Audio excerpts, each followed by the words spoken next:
Olá, vamos iniciar a disciplina Metodologia de Ensino de Língua Portuguesa. Nessa unidade, vamos abordar questões sobre a tradição do ensino de português e sobre a formação profissional do docente no Brasil. Para que você conheça os aspectos que envolvem o processo de ensino e de aprendizagem da língua portuguesa. Ao terminar o curso de pedagogia, você estará preparado para atuar de modo profissional e competente na escola, ensinando língua portuguesa para seus alunos surdos e ouvintes. É possível aprender a ensinar? Nessa unidade, vamos refletir sobre como nos tornamos professores competentes na mediação pedagógica do que se ensina e do que é aprendido.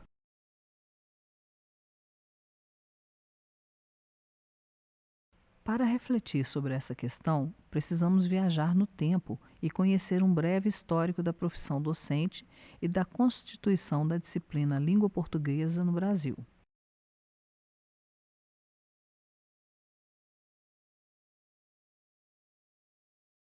Você sabia que houveram muitas mudanças na forma de ensinar língua portuguesa nas escolas brasileiras?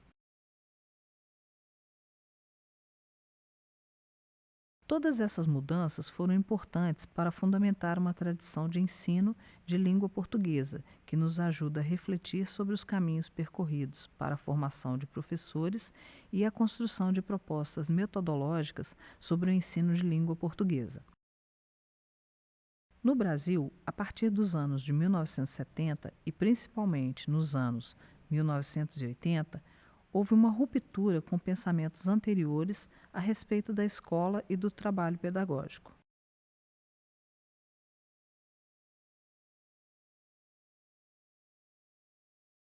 Isso se deu num contexto histórico de democratização da sociedade brasileira e também de forte movimento de luta dos educadores para que a visão sobre o ensino no Brasil mudasse.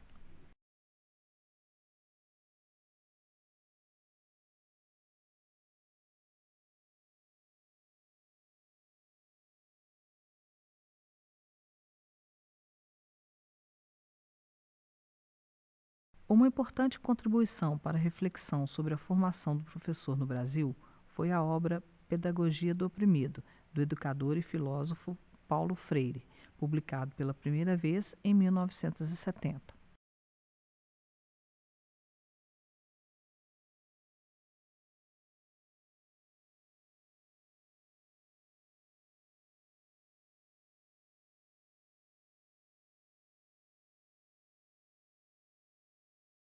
Uma nova concepção de educação passa a ser discutida por Paulo Freire, considerando a realidade social e econômica dos educandos, rompendo com a tradicional passividade receptiva do aluno que vai à escola para receber o conhecimento que é depositado sobre ele, como se fosse uma caixa vazia.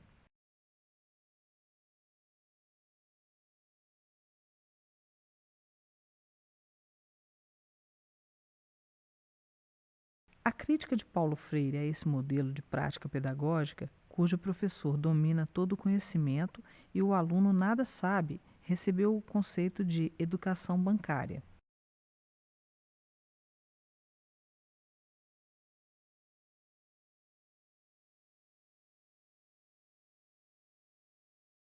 Nesse contexto em que o professor não é mais visto apenas como depositante de conteúdos, surge então a necessidade de se repensar os processos de formação de professores.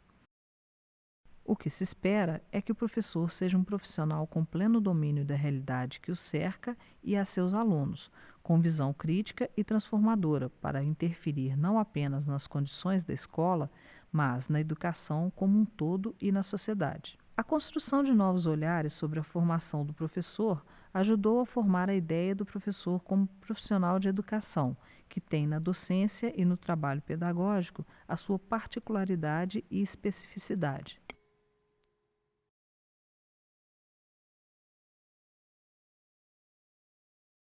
As transformações que ocorreram nos campos político e social nas décadas de 1960, 1970 e 1980 do século XX trouxeram muitas mudanças no ensino da língua portuguesa. Ao longo de todo esse tempo, o nome da disciplina de língua portuguesa foi alterado várias vezes. Na década de 1960, no antigo curso ginasial, era denominada português, subdividida em estudos de língua e estudos de literatura.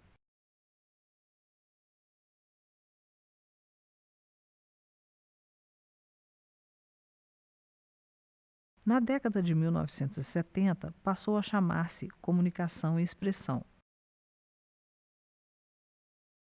Hoje em dia, nos currículos atuais do ensino fundamental, ensino médio e no ensino superior, temos a disciplina de língua portuguesa.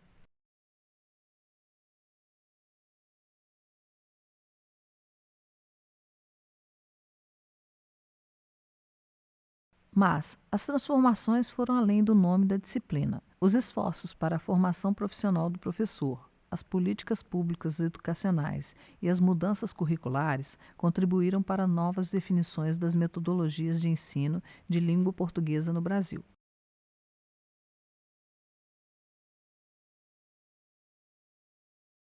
Segundo a professora e pesquisadora da Universidade Federal de Minas Gerais, Magda Soares, até os anos de 1970, os estudos se concentravam em uma área denominada didática, que se subdividia em didática geral e didática especial, e ainda em didática do português.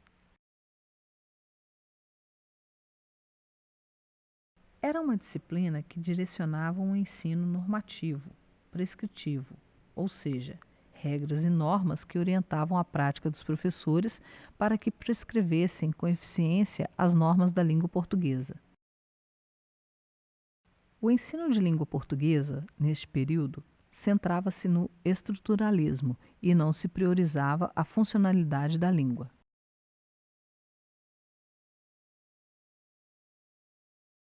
A mudança no panorama social, com a democratização da sociedade, alterou o padrão e o modelo de escola no Brasil. Com a democratização, o acesso à escola tornou-se uma realidade para um número bem mais expressivo e a quantidade de alunos já era 2 vezes mais no primário, que hoje chamamos ensino fundamental, e 3 vezes mais no secundário, chamado hoje de ensino médio. A escola, no entanto, não estava preparada para receber tantos alunos em tão pouco tempo, pois vinha se dedicando quase exclusivamente ao atendimento de uma parcela pequena e privilegiada da sociedade. O novo contingente de alunos exigiu mais preparo dos professores, e essa demanda gerava cada vez mais fatores que mais tarde foram associados ao fracasso escolar. Intensivamente, o fracasso se revela no ensino de português, principalmente revelado pelas taxas de reprovação nas séries iniciais e a constatação de sérios problemas de escrita, medidos em avaliações de língua portuguesa de alunos concluintes do ensino fundamental e médio. Essa primeira crise no ensino de português fomentou, entre os anos de 1970 e 1980, a produção intelectual sobre esse tema. A partir de então, estudos e pesquisas sobre as dificuldades na leitura e escrita de crianças e jovens desse período ajudaram a construir oportunidades de aperfeiçoamento no exercício da licenciatura e na compreensão do processo de aprendizagem. Na próxima unidade, iremos acompanhar novas possibilidades e perspectivas que surgiram para o ensino de português. E você, o que considera importante para o crescimento profissional do professor de língua portuguesa? Até a próxima!